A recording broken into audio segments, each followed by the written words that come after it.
Wilson, remember, came of age, as it were, in the latter decades of the 19th century and the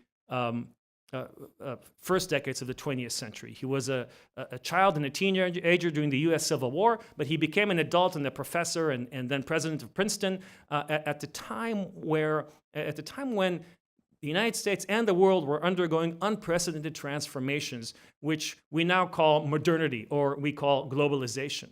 Right? In his lifetime, he saw the spread of technologies like the steam engine, which revolutionized production, the telegraph, which revolutionized communications, and the automobile, which revolutionized transportation, besides electric lights and all the rest of it. So he was very conscious of living through an age of unprecedented technological and economic change. He also saw massive immigration into the United States.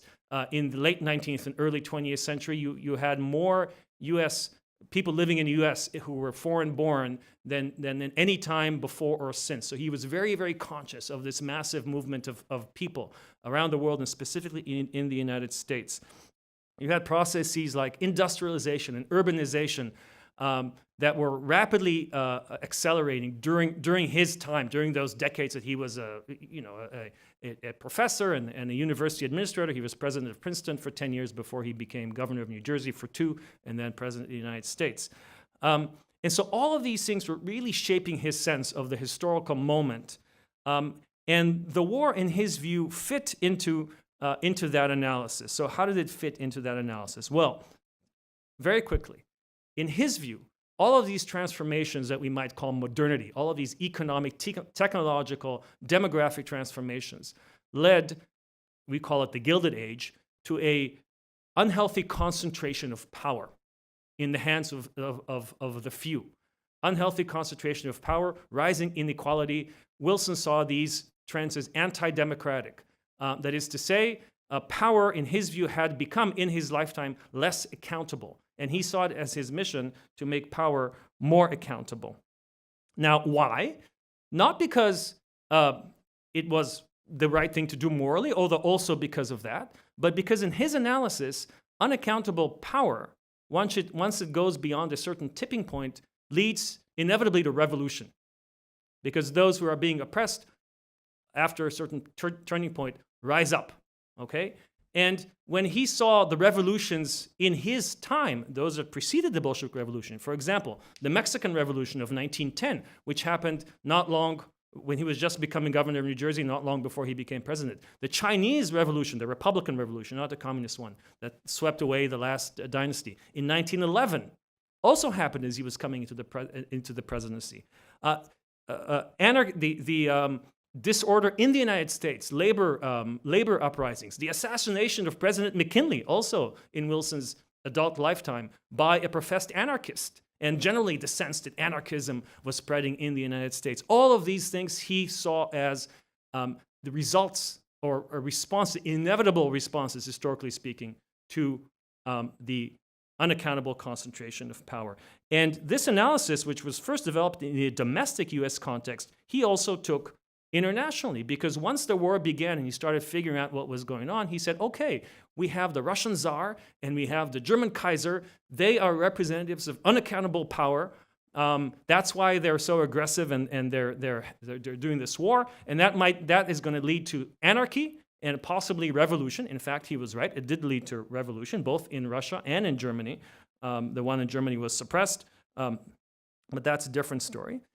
And so his solution, by the way, both domestically and internationally, was to try to reconstruct or reform political arrangements in such a way as to make power more accountable. In a domestic context, that had to do with progressive era, what we think of as progressive era reforms. In the international context, that was his idea behind sort of his negotiating position in Paris. The League of Nations was the central construct that was designed to make power in the international arena more accountable, and so reduce the chance of revolution and anarchy. That is to say, to replace reform with, or to replace revolution with reform. Now, in this sense, Wilson's analysis had a lot in common with Lenin's analysis, because Lenin had a similar sort of analysis. The difference between them is that Lenin saw only two options. Either you have oppression and imperialism, or you have revolution. There's no in-between.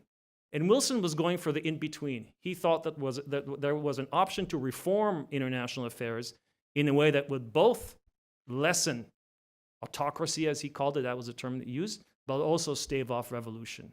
And that was the design. Now, of course, we know that in many ways, as Sean already mentioned, the treaty was a failure.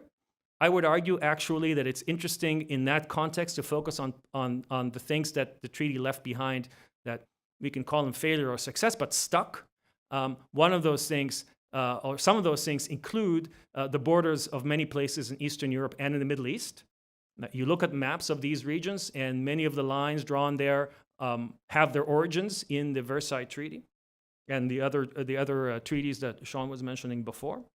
But the other thing is a certain approach toward international affairs as a institutionalized and collaborative endeavor. So the League of Nations fails to prevent the Second World War, but then it doesn't disappear. It morphs into the United Nations. The United Nations is basically a revised version, very slightly revised. If a student submitted the United Nations as a paper after having submitted the League of Nations, I would probably fail them for plagiarism. Slightly revised. Is still with us. And this set of ideas that Wilson had come up with in his analysis, this notion that making power, that various kinds of historical transformations make power less accountable, and the only way to prevent collapse and disorder is to try to make it more accountable through institutional reforms and institutional constructions. These are things we are still struggling with today, both domestically and internationally.